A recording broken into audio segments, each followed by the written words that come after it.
Okay, so today I'm going to continue about the recovery of the inner voice. So last time we talked about recovering of the inner voice through using symbols, for instance, mythological symbols, archetypal symbols, working with them so that you can recover your own. You've been centered, really, that's what it is. When we're talking about recovery of the inner voice, is really being centered, and the core of the center is, of course, your intuition. So that's what I mean by the inner voice. The inner voice is you hear in your dream with guidance and instructions, in your visions or intuitively. So today we're going to talk about incubation. Now, what I mean by incubation, it means switching yourself completely away from outside environment, from society, from the really harmful way the society works on us. What do I mean by harmful? I mean that society dictates to us to be exclusively extroverted. You're constantly told what to do from the TV and from your glossy magazines, and certainly from social media. Think this, eat that, be like that, live over here, marry that person, go out with that person. Constantly bombarded of what you should do. It's a completely extroverted way of living. The inward life is never mentioned, hardly ever mentioned. Only in the movies, if you like. If you go to the movies, you see like Lord of the Rings or something, then you might, but it's unconsciously mentioning the inward journey for the quest. So, what I mean by incubation, more specifically, is that you really just turn off the TV, you turn off your computer, you turn off your phone, you don't answer the front door like I do. When I'm incubating, I'm not here. I don't really bother with the outside world. I don't care who rings me, who needs me. If I am in that state of incubating, of turning inwards, that's all I do. And the way I used to do it, I sometimes do it now too, is I'll go to the local library, borrow 6, 7, 8 books, bring them home with me, sit in my favorite chair. Oh, now it's a couch or whatever. This is my favorite place now. I used to have a fancy little old chair that sort of slid out and I was comfortable in, and that's what I'd be sitting there and reading. And I would start reading. I start off after breakfast, and then I would read throughout the rest of the day until I went to sleep, really. And then I would wake up in the morning. I would remember my dream.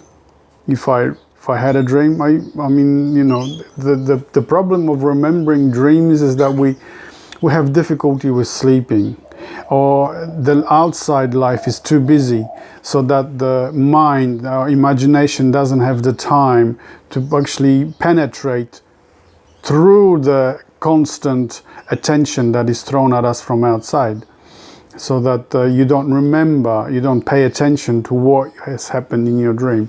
But if you quieten yourself like this way, through incubation, when you sit down and start reading, it doesn't have to be any specific book. Later on, of course, I liked reading Joseph Campbell. I think I read everything by him. I liked reading Jung because they were full of mythology, full of mythological symbols, and I would make the intuitive connections to what I've already experienced in my dreams, the symbols that I had in my dreams, to those images in the stories in mythology, in fairy tales. And I would also like reading Anne Baring for the same reason, or Elena Gardon, for the same reason, with the goddess, with the images. But before I started reading mythology, I really just went to the library, grabbed 6 or 7 books, and I liked fantasy fiction, like Lord of the Rings and so on. There were many titles. I don't remember because I read so many books. I don't remember, you know. And I would just sit and read. Start in the morning, get tired, I would have a break, have something to eat, maybe sleep a few hours, read till I'm tired, and it's time to go to bed, and just turn off the light and sleep. And it took me usually about 3-4 days to calm down my mind enough, to calm down myself, my nervous system enough from engagement from the outside, to sleep properly. To have 8 hours, 10 hours, sometimes 12 hours sleep later once I was 4, 5, 6 days into it. The body starts to relax. You start to get into this. You start to remember your dreams. You might even start to get more creative. I don't recommend writing on books that you borrow from a library. I would have a little, because the things that you read, the phrases, the words might sometimes inspire you to say something, to write something, a little poem. I would have my notepad and pencil ready right next to me, and I write in that.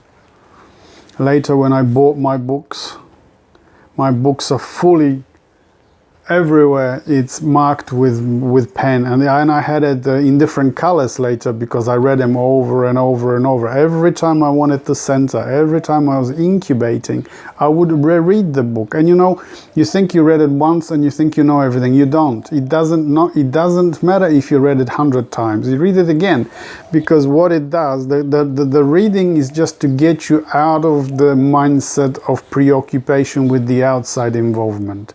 It is to bring you back into yourself, into your inner life. The outer life has to let go, and you go back into your inner life, and then something starts to happen. Your rational mind lets go, and your intuitive mind takes over. This is mythology and fairy tales, your intuitive mind, Depth psychology, the story of the goddess, the story of the recovery of the soul. You're looking for your center. You might have a dream that you're going west. West is the way of the sunset. West is where the outside world, daylight world, and all its preoccupation lets go, and you turn inwards. You go into the dream world where we all go to sleep, when the sun sets, right? And in the west is always the direction of the afterlife, the direction of the world of the spirits.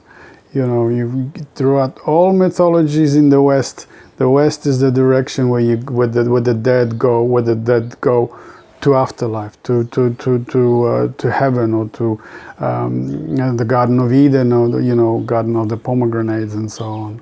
So that's what happens with incubation.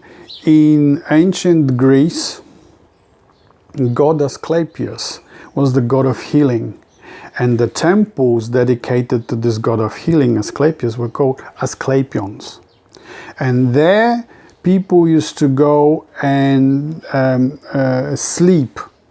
There would be priests that were looking after this temple and would help people to prepare for the incubation. And these were centers of incubation and healing.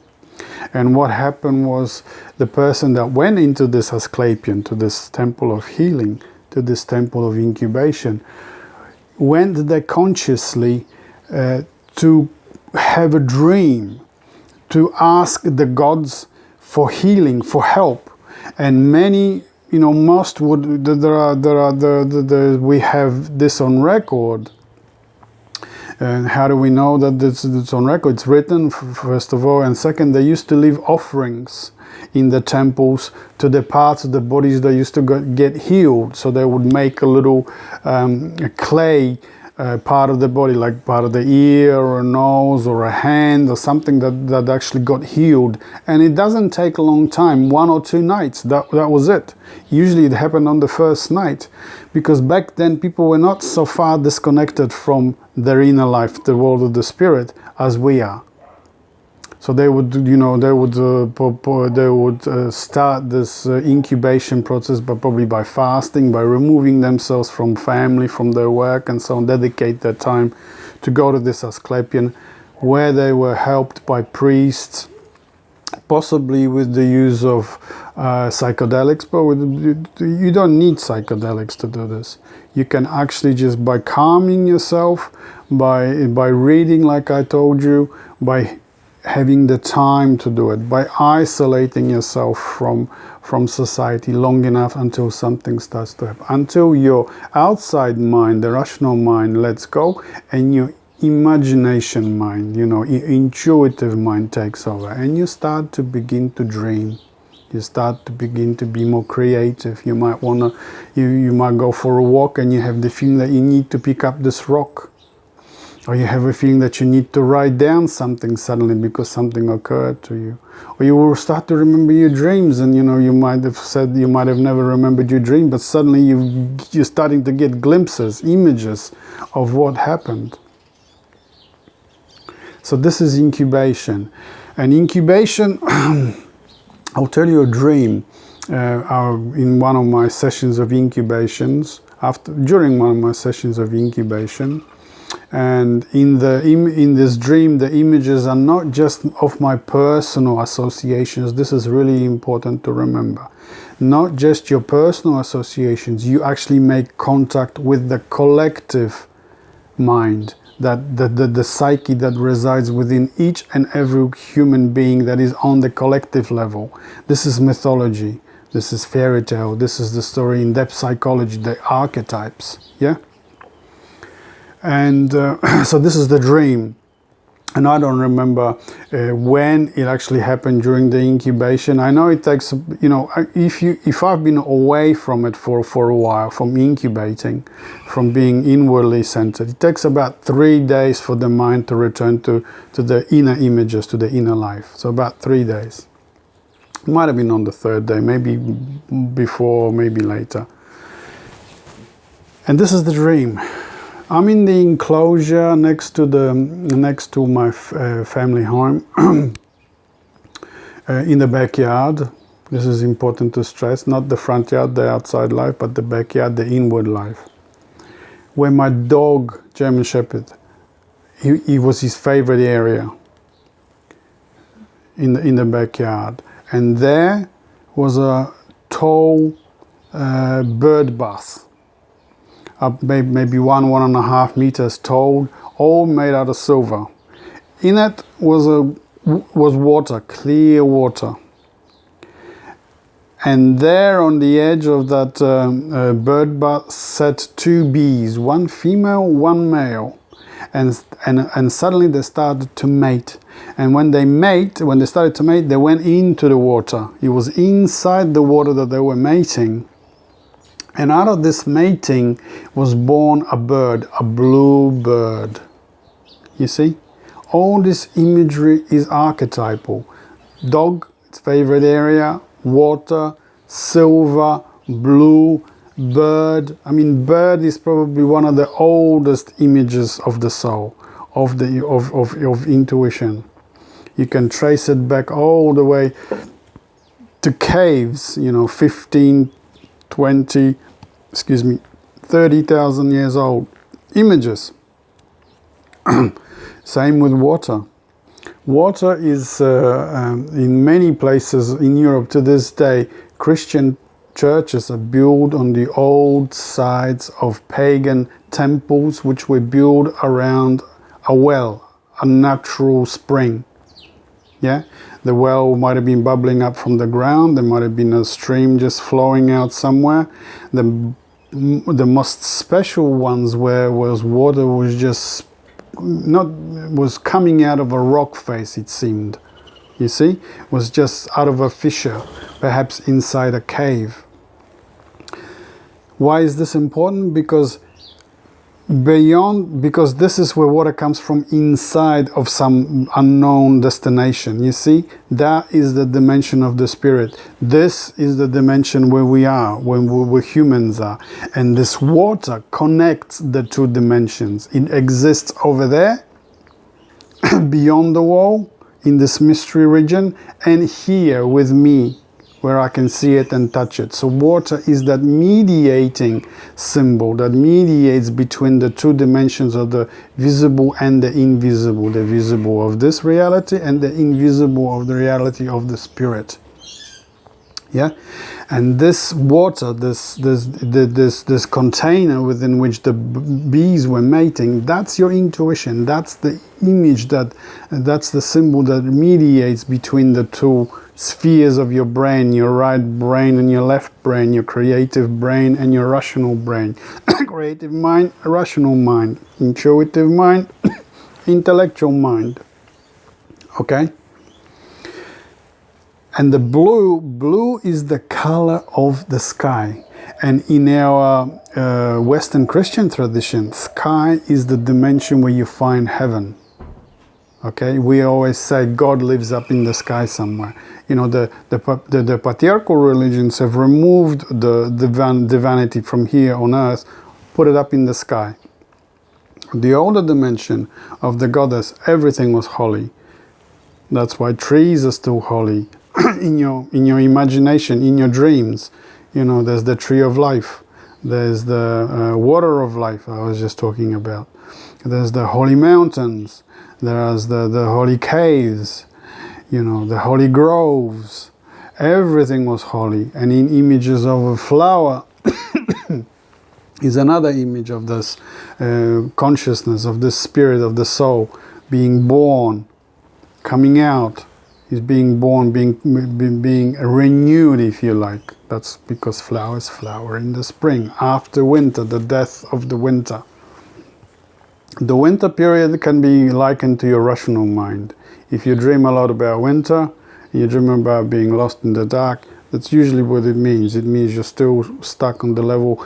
Your attention flows too much to the outside, to the rational, to society, to the outside demands that are thrown at you all the time. Inward is more spring, for instance. The nature starts to come back to life when you look more inward and you use your intuition, and you use your creativity. And the inward journey is usually a journey not into the center of the city as much, to the center of society, but outside, into the countryside, through the backyard, through another field, out through nature, and perhaps up the mountain. You see? That's why we love going to for holidays in nature. You know, we love to go on holidays next to a river or next to a lake or climb mountains. That's for that reason. For that very reason, it gives us this feeling that we are being rebalanced, as it were. We're closer to nature. We're closer to our inward life. Yeah, unconsciously, of course. But until you actually make that switch to inward life, no matter how many times you go and travel in the Far East or go on a four-wheel drive adventure, it's not going to heal, because you still need to look inward. So that's incubation. So incubation can take, you know, like I said, it takes a few days for the mind to calm down. It's not going to happen straight away. You have to be patient, and you have to be able to put up with the solitude. I normally don't talk to anybody. I don't answer the phone. I don't answer the front door. I'll go to the shop. I'll do the cooking. I'll take my dogs for a walk. But that's it. And then I'll sit and read. I might do a few updates on the internet if I have to, on the social media. If someone needs my help or so on, I will talk to them. I usually not talk, but interact through the internet, maybe video call or whatnot. If someone's made an appointment for a session with me, that's fine. But normally I don't. I just make sure that I'm returning. Now it comes easier. I don't need to wait 3 days and so on. The more you do it, the easier it becomes, because you're connected to the inward dimension. You know, you remember your dreams, you're more creative, you write about the inner life, you pay attention to your dreams, your symbols, you know. So, for instance, another good way is when you're incubating. For instance, like I told you, I had this dream about the blue bird being born out of the water. I would take a symbol. I I would be interested in what's going on in my inner life. The more you're interested, the more information and guidance you're going to get from the soul, from your inner life. So I would take the symbol of a bird, even though I know, I know about the symbology of the bird in archetypes and mythology.